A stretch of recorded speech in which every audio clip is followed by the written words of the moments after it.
Christopher Laud is with us. And as always, each Wednesday, 8 o'clock, we love checking in with the Kings television analyst, Kayte Christensen. Kayte, good morning. How are you? Good morning, J. Ross. How are you doing? I'm doing well. Sounds like you're out and about this morning. Yeah, dropping kids off at school, headed home. It's already been the longest day on the planet, and it's only 8 a.m. So. What time did your day get started? Oh, it got started at 6, but it's just a series of, morning with 2 kids and 2 dogs, utter chaos. So, yeah. And the option, you could have been on your way to Vegas. Yes. Well, yeah. Inseason tournament thing. That game was a heartbreaker the other night. Yeah. Let's get into that, Kayte. I mean, I love the competition. I think that's what I was saying earlier, Kayte, about this first run at the in-season tournament. I enjoyed it. I think what people underestimated is how much. I mean, look, you played professional basketball. You know what you were obviously very good at it. You're skilled, but there's a certain compete level that you just have to have in you to get to that level. And I don't think people appreciated that. Look, this is still competition, and I think the competition was really strong for the group play and certainly the knockout stage. I think it worked for the NBA. Oh, I do too. I think it's been, a success. I don't know that I would call it a hit yet. I still think they have some things maybe to figure out. And we'll see, obviously when the play-in started, right, for getting into the postseason, I don't know that many people were a big fan. A lot of people questioned it, but I think everyone, a few years in now really like it. And it's a fun little twist to the league, and it's great to get, teams to not be tanking down the stretch and competition. And I like it. It's a nice addition. And I think the in-season tournament is going to end up being the same way. I think first year, a lot of people don't necessarily understand it yet. I don't know if they should keep the point differential component into that. I don't know that that's been popular among fans or players. I think it also just adds another layer of not being able to understand it as well as I think people would like to. But, when it comes to that game, like the quarterfinal game against the Pelicans, like that environment was crazy. It's a regular season game that is a single elimination game to get into the in-season tournament, semifinal. And I thought that the building was insane. I thought that the level of competition and compete on the floor was, it was playoff level. So I think it's been a success. Yeah, I agree. I think if that game, it was Monday, December 4th, just a regularly scheduled game, it would have been fine. It would have been good, good moments. If the Kings played well, great. Everybody's into that. If not, then okay, you move on. But there was just a different level to it. Now, if we get to the actual game part, this is 3 matchups now with New Orleans and 3 losses. Doesn't mean they can't beat them, but why are they not beating them? What are you seeing that's not working for the Kings? This is just not a great matchup for the Kings in terms of, the details about New Orleans. And it really comes down to the size, length, and athletic capability across the board for the Pelicans. The Kings have, in the past, traditionally struggled over the last couple of years with long, athletic teams. And, I think that the reality of it is I thought they had a great opportunity to get this game because that was the 3rd game in 4 nights for the Pelicans. It's on the road. And, there's that added incentive because you got knocked off twice in New Orleans. The Kings came out and got out to a 15-point lead in the first quarter. They were playing phenomenally. They were really doing everything right to take out the length, the athletic ability, to really neutralize that. And then came the last 4.5 minutes, and they started turning the ball over. And that absolutely shifted the game. And to me, they lost the game at the end of the first quarter, beginning of the second quarter. Yeah. Yeah, and I'm with you because by that great start, it's 1 point by the 1 point lead by the end of the quarter. So what's the counter on future matchups, Kayte, with New Orleans and or other teams that kind of present that same kind of length around the perimeter that seems to bother the Kings? Well, another team that has that same kind of length, right, is Minnesota. Another team that, last year the Kings struggled with. And then they go into Minnesota at the end of that road trip and they beat them. One of the things you have to do against those teams is you have to, and this is why the Kings did it really well. I mean, my two keys to the game were you had to compete in the paint. You couldn't have a 28-point paint night and a 34-point differential in the paint. Like, you can't do that against New Orleans. So you have to be able to compete in the paint on both ends, and I thought the Kings did a really solid job of that. They got into the paint themselves. I thought they did a really good job. They freaking, Zion Williamson maybe had his most off night possible, and they still lose that game. So the other one is you have to come out and immediately start being effective from three-point range, because that changes everything. It opens up the paint for you. It really gets that defense shifting and moving, and it kind of neutralizes that length. And the Kings did that incredibly well. But the last thing that you cannot do, you cannot turn the ball over against that team, especially allow them to get those poke away steals where they're poking the ball out of your hand and they're going back in transition. Like, that is all they need to go on a run and really fuel themselves and kind of, put you in a position where you're not climbing out of that hole. Talking with Kayte Christensen here from the Folsom Lake Honda Hotline. Kayte, about late second quarter in the game, we saw Keegan Murray kind of, I don't know if he tweaked his back, how he did it, but he was uncomfortable, goes to the locker room. I was certain he was done for the day based on missing time with the back before. He did come back. That's a good thing, but how do you feel about him now going forward on that back issue? I'm always kind of extremely cautious, I would say, when it comes to backs, just from my own personal experience playing. I injured my back my rookie year in the WNBA, and it changed the rest of my career. And it was not handled properly. It's a whole nother story. This is something you don't have to worry about on the Kings side. The medical staff is really great.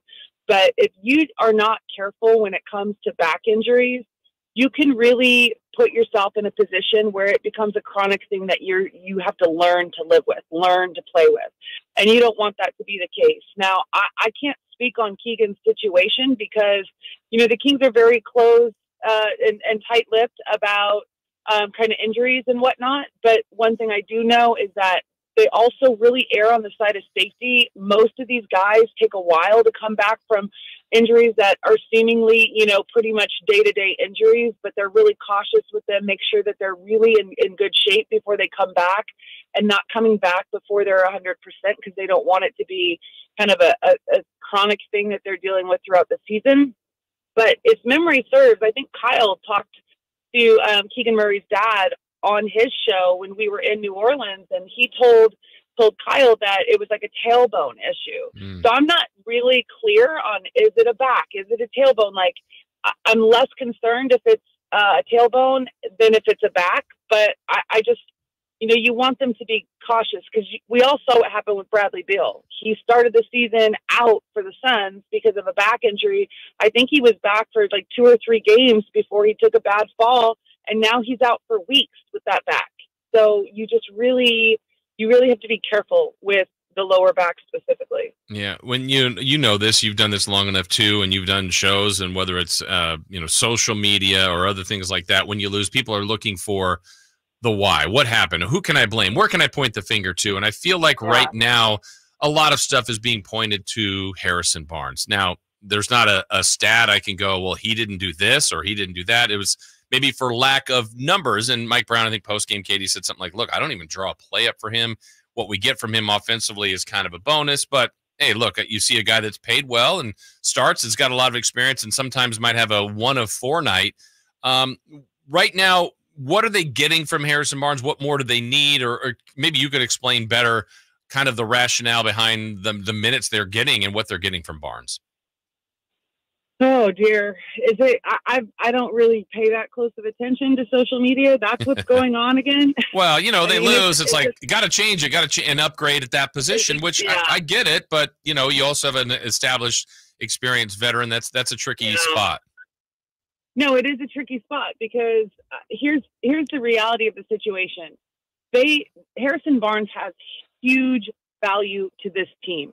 The issue is the Harrison Barnes that has been on the team longer than anybody else, that we traded for when he was in Dallas, that came in and everyone expected all this, and he performed at a high level. He put up numbers. He doesn't have the same role on this team that he had when he was traded for. This is a much better team than the team that traded for Harrison Barnes. He has a role on this team because of all of the other things.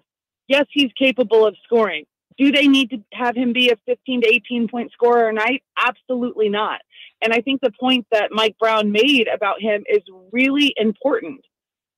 There's games where people are like, well, it's not okay that Harrison's only getting 4 shots.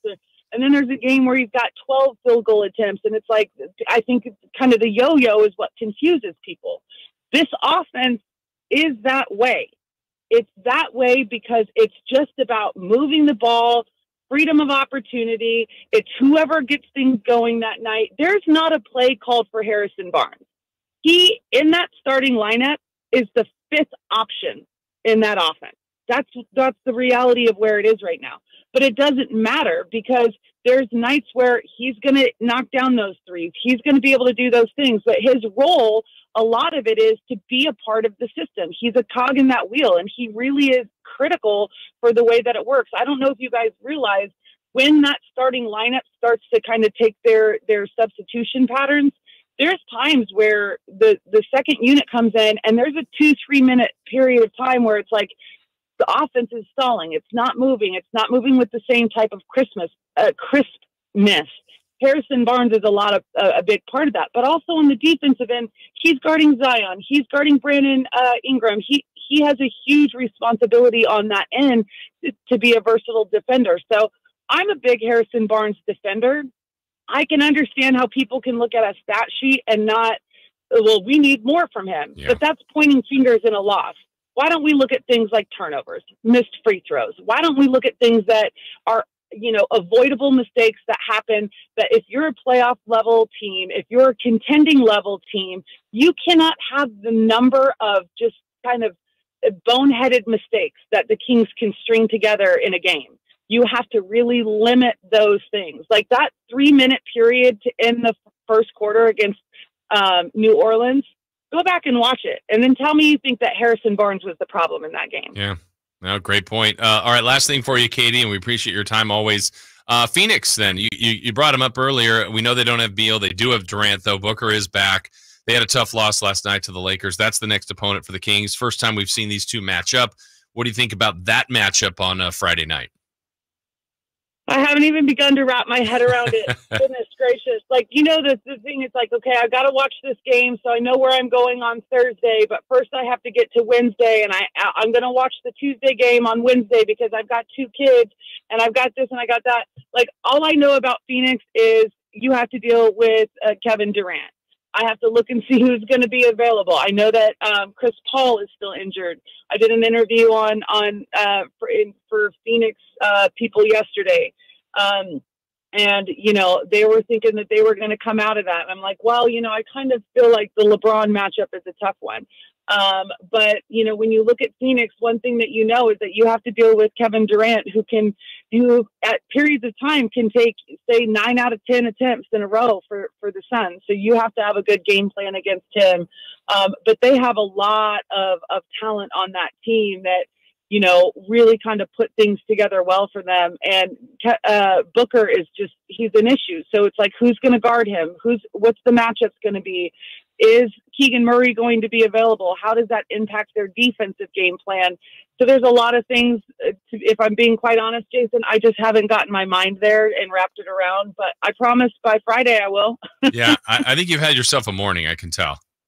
I've had a morning. Yes, yeah. I've had a morning. But are all the Christmas decorations up?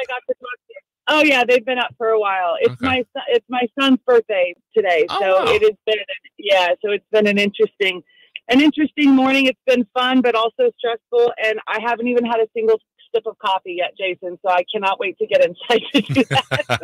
Well, we appreciate your time. Get on with your day. Thank you so much. We'll talk to you again next week. Absolutely. Have a good one, J-Ross. All right, you too. That is Kayte Christensen joining us here, Kings television analyst. Break time for us when we come back. We've had another week of football, so who is in the top